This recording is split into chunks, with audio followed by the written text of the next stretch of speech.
For more information about this or any episode of the podcast, check out the website at philosophizethis.org. We have additional content, further reading, transcripts of every show, all free, of course. But if you value the show as an educational resource and you want to help keep it going, you can find out more about how to do that at patreon.com/philosophizethis. Or alternatively, if you're buying something from Amazon this week anyway, consider clicking through our banner. It's at the bottom center of the landing page of philosophizethis.org.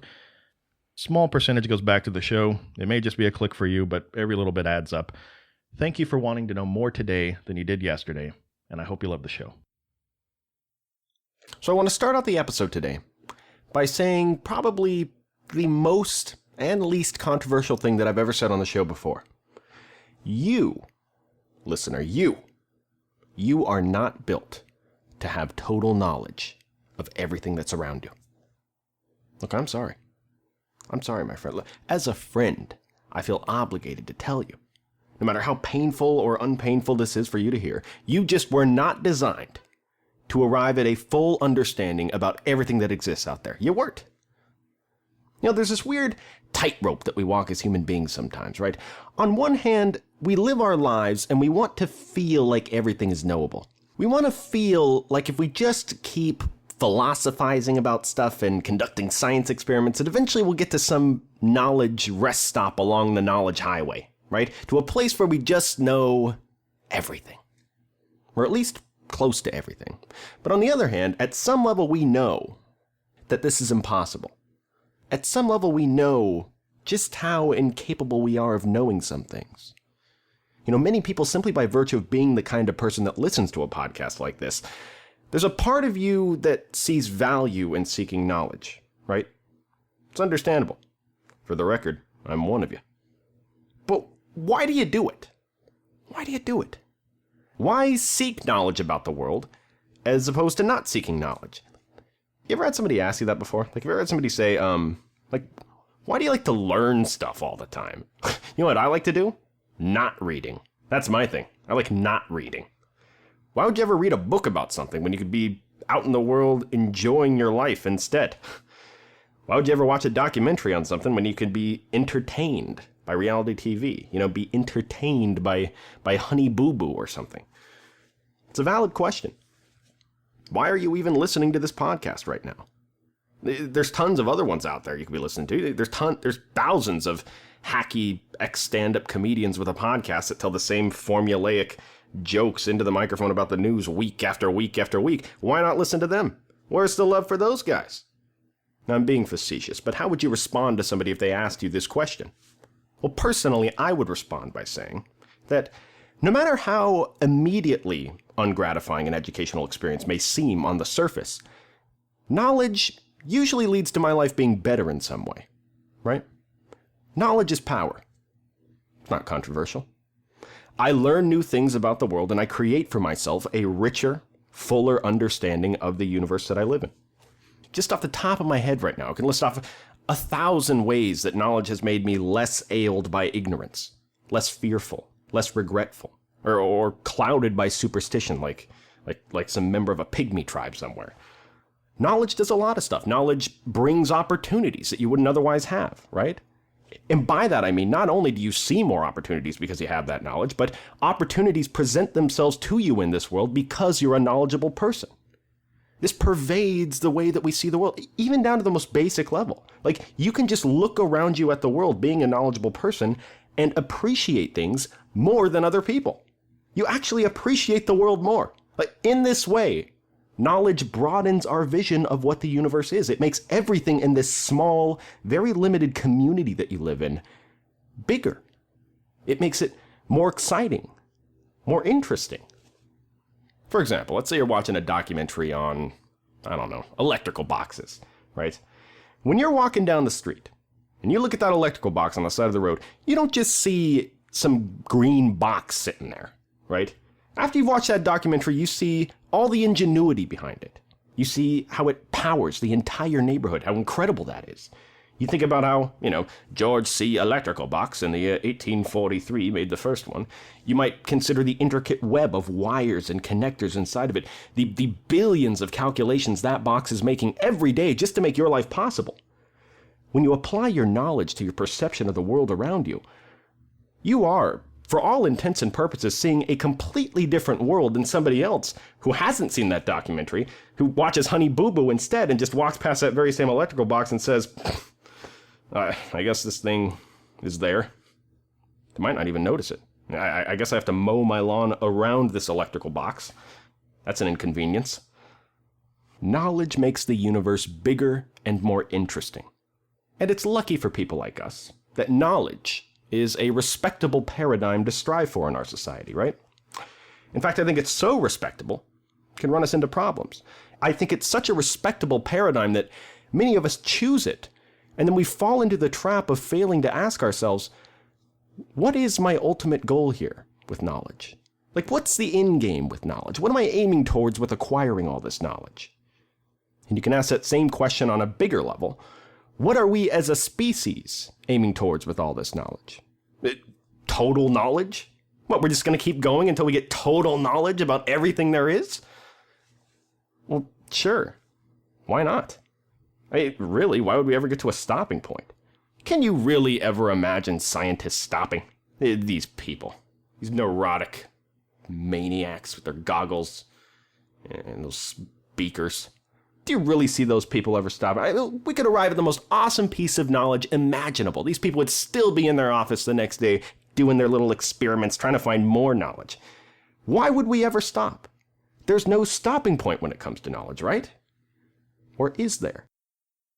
You know, there's this way of thinking about our knowledge of the universe. It seems pretty popular when I talk to people in today's world. But it was actually being talked about all the way back in Immanuel Kant's time, too. There was a famous mathematician. His name was Pierre Laplace. It's my cultured way of saying it. Pierre Laplace. He was sort of the poster child for this way of thinking.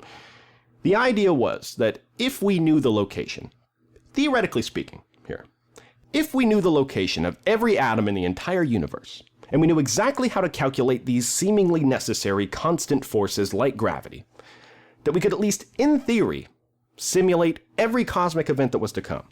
Every natural event. We could simulate or predict everything that was going to happen for the rest of time. Now, in modern times, this usually takes more the form of, hey, look at science, man. Good job. Look at what science has done so far. Look at how much we know now compared to how little we knew before. Man, as long as these people that I've never met before, in this building that I've never been to, called scientists, keep conducting these experiments, like as long as they keep concluding things and then building new experiments and concluding things off of those experiments, eventually, we will have arrived at the truth. We will have knowledge of everything that there is in the entire universe. Well, there's a huge difference between truth and knowledge. What Immanuel Kant would want us to consider, and this is a very key distinction to make, is that even if we arrived at this rest stop along the knowledge highway that these people are talking about, even if this was possible, at best, all we could ever have is not total knowledge of everything there is out there, but total knowledge of human experience. There's a big difference. Remember, Kant talks about how there are two worlds, right? The world of things in themselves, the noumenal world as he called it, out there somewhere, out of our reach, and the world of appearances. That's the world we live in. The crude map of that more real world out there that our mind and senses produce so that we can navigate this existence. We know this. We know at some level that everything we see around us is not true fundamental reality, but only what our mind is depicting of that reality. Yet, just at a raw everyday existence level, how many of us make that distinction? I'm guessing very few, because I don't. I guess that's anecdotal. We live our lives as though we are existing in some infallible, true depiction of the universe. It's almost like a defense mechanism. This is why I said this is simultaneously the most and least controversial thing I've ever said on the show. People navigate their lives emphatically believing that they are making judgments in the real world. But it's funny, they're never more than a couple well-placed questions away from being talked down from that standpoint. From saying, yeah, well, of course it isn't reality. Like, for example, if you believe that you are an agent of the Christian God's will navigating this planet, then you don't believe that God created your eyes, ears, and mental faculties to necessarily be able to comprehend the full extent of his creation, right? the full extent of this majestic, glorious tabernacle that he's created for you. No, he made you so that your eyes and ears work well enough to read the Bible and treat other people around you nicely. Now, on the other hand, if you're a godless hedonistic monster, well, I guess you also have a way that you look at the world. You probably believe that this hardware that you have to perceive the world is not necessarily designed to measure the fabric of reality itself. No, it's designed to pick bananas well and live in these particular climatological conditions. And in that way, this is super interesting, by the way, the hardware that you have that's picking up this reality right now is completely arbitrary on a cosmic level, right? This way that you perceive the world is really only a relevant skill set on this tiny little blue planet in between these two asteroid impacts, right? Let me explain what I mean by this. Right now, you can perceive certain types of waves, right? You can see light waves, heat waves, etc. But you can't see other ones, like gamma rays, microwaves, radio waves, but they still exist, right? Just because you can't see them with the naked eye, it doesn't mean that they don't exist. But how did we ever get to the place where we needed these special instruments to see some waves, but not other waves? Well, again, if you're a godless hatchet man of Satan, then you probably believe that life forms with genetic mutations that could perceive things like light and heat waves had a reproductive advantage in some former world, and that being able to see things like gamma waves or radio waves is not impossible. It just wasn't useful to us before the advent of radio. Nobody was listening to Rush Limbaugh back then. Let's use a modern example. Let's imagine some really bizarre post-apocalyptic scenario where there are disparate pockets of Wi-Fi signals still being transmitted, and we have these devices, smartphones. We carry them around and they pick up that Wi-Fi signal, and it connects us to a network where we're told where to find fresh water and food. Now, I got news for you. If that's the world you're living in, pretty much everybody listening to this podcast right now has a very serious problem on your hands, right? Like, you don't see Wi-Fi signals, do you? Like, when you walk into Starbucks and there's free Wi-Fi flying around, do you see Wi-Fi signals? Because I don't. By the way, as a broadcaster, I feel like I should say, if you do see those Wi-Fi signals, please get that checked out by a medical professional or a specialist of some kind. But for most of us, you don't see the Wi-Fi signals, but they're still there, right? All around you. Now, because of that fact, your life in this post-apocalyptic world that we've just laid out would be very, very difficult, wouldn't it? I mean, you'd be reduced to walking around aimlessly, just randomly holding your phone up in the air, praying for bars to show up. Just like Mr. Magoo with a smartphone. You'd be hopeless. Now, here's the crazy thing. There probably are several people alive right now, in today's world, that can sense when Wi-Fi signal is present. Either by seeing it, or feeling it, or hearing it. But either way, that skill that that person has right now that's practically useless in today's world becomes very relevant in this bizarre post-apocalyptic world that we're talking about. I mean, you essentially become like a human dowsing rod. I mean, talk about a survival advantage. What, you can sense where the disparate Wi-Fi connections are that lead you to fresh food and water? If we're picking teams for the post-apocalyptic world, get that guy on my team. Get that guy a jersey. My point is, this guy goes on to reproduce because he finds the fresh food and water. His kids inherit this gene. Their kids inherit the gene, and so on and so forth. This goes on enough generations, and it's not crazy to think that at some future date, the average human being might eventually be able to see Wi-Fi signals, right? Now, my bigger point here is that the fact that you can't see Wi-Fi signals right now, and you can see light rays, is equally as arbitrary. It's determined by whatever climatological conditions your ancestors were in. If survival was contingent on some other skill set in the past, well, you wouldn't be here. And if we want to pretend like we would be here, then it's not contrary to reason to say that the map that our mind creates of reality, this experience of the world that we're having, might be much different than it is right now. See, what we are to Kant, this is very important for us to understand, is not a perceiver of the world of things in themselves, the actual world. No, we should think of ourselves as an experience machine. A human apparatus that walks around experiencing stuff. That mind that you have that draws you a picture of reality is not necessarily depicting the world as it truly is, but just the information that's useful to you. And that, as we just talked about, could be any number of things, right? It could be God giving you eyes that are, just good enough to find the collection plate every Sunday? Or eyes that are just good enough to get by in this very subjective, circumstantial, narrow set of climate conditions? But think of what that means. Think of the depth of that, all right? If that is true, then human experience itself might be very subjective, circumstantial, and narrow. What you're seeing right now could be nothing compared to what there actually is. There could be an infinity of parallel universes stacked on top of you right now that you have no idea are even there because it serves you no evolutionary purpose to see them. Doesn't mean they're not there. No, it just means, God's love is not limited to one universe, and why would he show you all these other universes if you're being morally judged in this one? Might inhibit your ability to act correctly. Now, on the more secular end, there could be an infinite number of waves or particles or signals. An alien race could be trying to contact us constantly. They could be sending signals our way all the time. We don't have an instrument that reads these signals. That doesn't mean they're not there. No, just that 100 million years ago, it didn't give some mutated fish with a gimp leg a reproductive advantage to perceive them, right? Now, here's Kant's point. Kant loves the sciences. He loves them. He loved Newton. He thought Newton was definitely headed in the right direction when it comes to arriving at knowledge about this seemingly mechanistic universe that we live in. But what Kant would say is, what science is really good at doing is arriving at knowledge about human experience, not things as they are in themselves necessarily. Now, that doesn't make any part of the scientific body of knowledge not useful in Kant's eyes, but it does make a very good point about human knowledge itself. That what we know, what we call knowledge, what we're organizing when we do these scientific experiments is only human experience. And that any inference we make about what the actual world is, to Kant, is useless. What this also does is it makes a very interesting point. Given how obviously flawed and narrow this human experience machine that we have at our disposal is, it starts to beg another question.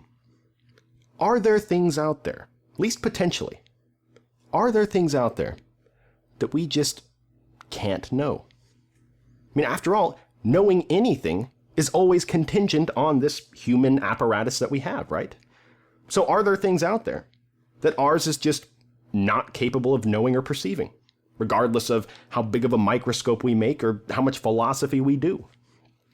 What Kant's saying is, both metaphorically and literally speaking, are there signals out there that we just can't pick up simply because of this human apparatus that we fell into completely by happenstance?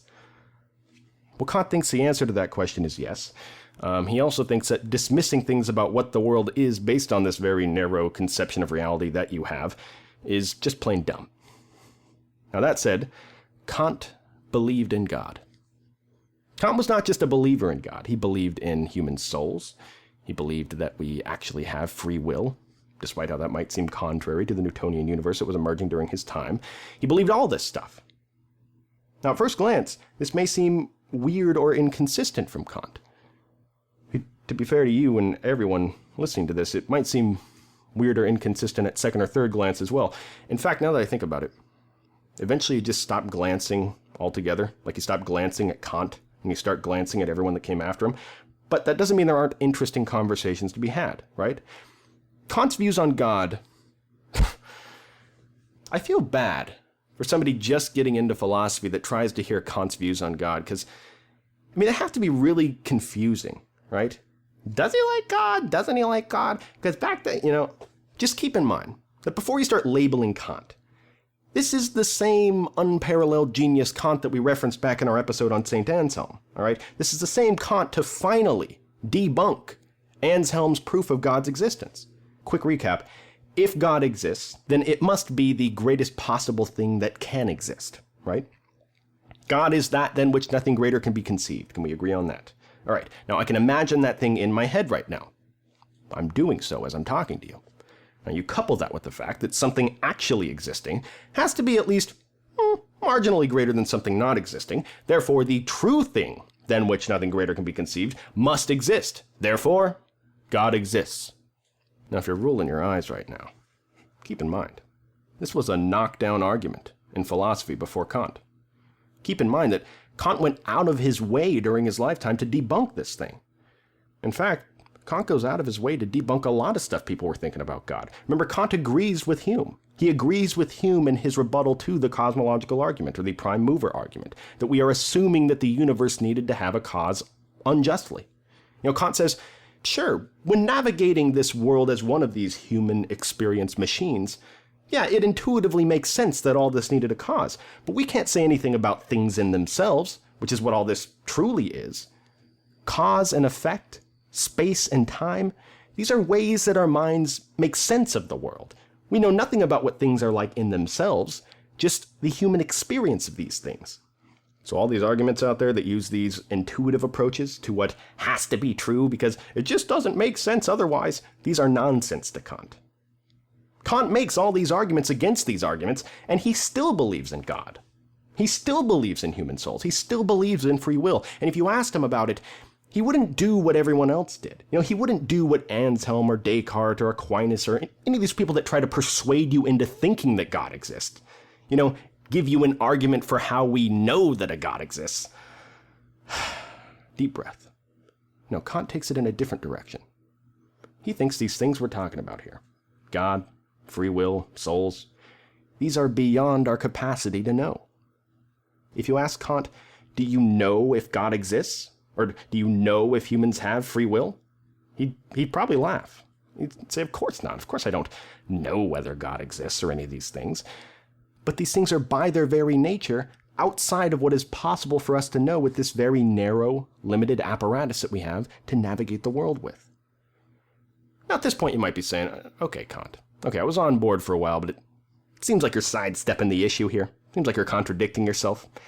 It seems like you're creating this alternative world that we can't know anything about and then hiding behind it. And I'm fully on board with the idea of the alternative world. I'm fully on board with the idea that we shouldn't be making assumptions about things in themselves or even speaking about things in themselves, because to do so would be using human language, words and phrases that we use to describe our human experience, and even that is assuming way too much about the things in themselves. I'm on board with all that. But it seems like you, Mr. Kant, now it seems like you are assuming quite a bit about this real world. I don't know, like the fact that a God is a part of it at all. But there's us walking that tightrope that I talked about at the beginning of the episode, right? We want to believe that if a God existed, we want to believe that, come on, we'd at least be able to know that it exists, right? I mean, we want to believe that's a piece of knowledge that our mind could arrive at. But what if it's not? We know at some level, isn't it possible that it's not? What if there's some other creature out there, looking at the world through a different apparatus than our human one? It's perfectly obvious that a God exists, or that humans have souls, or any number of things. What if the existence of a God is as unknowable to us as the existence of some type of ray or particle or parallel universe that we just don't have the ability to ever sense, no matter how big of a microscope we build? Really interesting. Good question. When you look at the world like Kant does, it really makes the God of the Abrahamic religion start to seem pretty sadistic if you think about it. I mean, to make part of the criterion of whether you get into heaven or not a belief in whether it exists, but then to give you hardware that makes it impossible for you to know. Like to Kant, if you're looking at the world like Kant did, it's like the entire meaning of your life is just to believe something based on nothing. Like, why doesn't God have a YouTube channel? That's why I'm saying this. That's really what's behind this soliloquy. Why doesn't God have a YouTube channel, people? It would be massive. Do you know how many subscribers God would have on YouTube? I can see it now. I could do his content for him. Weekly addresses. No more ambiguity. There could be a special segment on every video. It's called, Here's What I Meant When I Said That Thing. That thing that you've interpreted 12 different ways over the last couple thousand years, right? Anyway, back to Kant. Kant has a lot of slippery arguments about why he believes in all three of these things. And by the way, they change all throughout his life depending on which particular work you're reading of his. And that's understandable. We have to be understanding that we're reading the intellectual development of a human being. A human being that thought about stuff all the time and is a genius himself. It makes sense that some things would change in his thinking. He talks about free will sometimes by saying, it's an undeniable fact that most people have feelings about what is right or wrong, and they feel compelled to act in a certain way about them. But even by mentioning the ideas of right or wrong implies that we had some sort of choice in the matter, right? So although it appears to our human experience machine that we live in a fully mechanistic universe where we can predict everything that's going to happen, including human behavior, although it looks as though we live in a hard deterministic universe, in reality, even though we can't see it or sense it, there must be some sort of moral realm out there that's responsible for this. We must have what we think of as free will. Now again, these things change all throughout his career. There's a whole period. Reason is the basis for morality. Reason is not an object of experience. The larger point is, we don't know what this other world is like. All we know is human experience, right? And this is why he spends so much of his career spending so much time trying to understand how we experience the world. Because if we can understand this human experience machine fully, then we can understand the limits of human knowledge itself. See, what we can glean from Kant here is a really interesting insight about the limits of that human knowledge. Kant would say that his belief in God is based on faith. No, he doesn't know whether God exists. He thinks all these philosophers that are sitting here trying to prove to you that God exists are wasting their time, which is why he spends so much of his time trying to destroy their arguments. No, God and free will, these are beyond anything we can ever experience. He makes a really interesting point. I must have glossed over the first time I read Kant, honestly, but he says, and I'm paraphrasing here, he talks about, be fair to me, because there are two different kinds of faith. He says that if you have faith about something that is potentially knowable, then that is superstition. That is detestable. That is laziness, intellectually unacceptable. For example, a group of tribal people that look at a volcano around their home, and they don't understand why sometimes it shoots lava out of it, and other times it doesn't. Now, if you have faith that it's your act of throwing people into this volcano that's affecting it, that it's somehow appeasing the volcano gods that honor human sacrifice, and that's what you blame for the frequency or infrequency of volcanic eruptions, well, that is superstitious, ridiculous faith to Kant. Reason being, because if you put in all the legwork, if you conducted these scientific experiments and you studied the volcano and geology and eventually plate tectonics, if you did all that, you could conceivably arrive at knowledge about when and why the volcano erupts. That's what makes it superstitious. Tide goes in, tide goes out, right?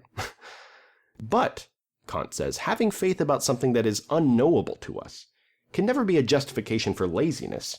That's not superstitious faith. There's nothing more you can do on the matter. If knowing whether God exists or not is unknowable to a human mind, then assenting to a faith-based belief in it is less bad to Kant.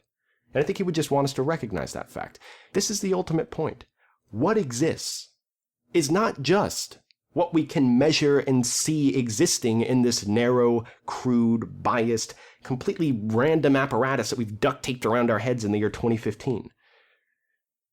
And while many of you still listening to this episode, if you made it this far, although many of you wouldn't disagree that knowledge is power, maybe knowledge is not the paradigm. Maybe it's something else. Like maybe it's not just, stockpile as much knowledge as I possibly can. That's the paradigm. Maybe knowledge is a bridge to something else that you want. Maybe the reason you're listening to this podcast as opposed to some other one that's less abrasive to what you already think you know is because maybe it's not the knowledge you want, but something else. Something else that usually comes along with knowledge. But I guess that's the thing. I wouldn't know, would I? Thank you for listening. I'll talk to you next time.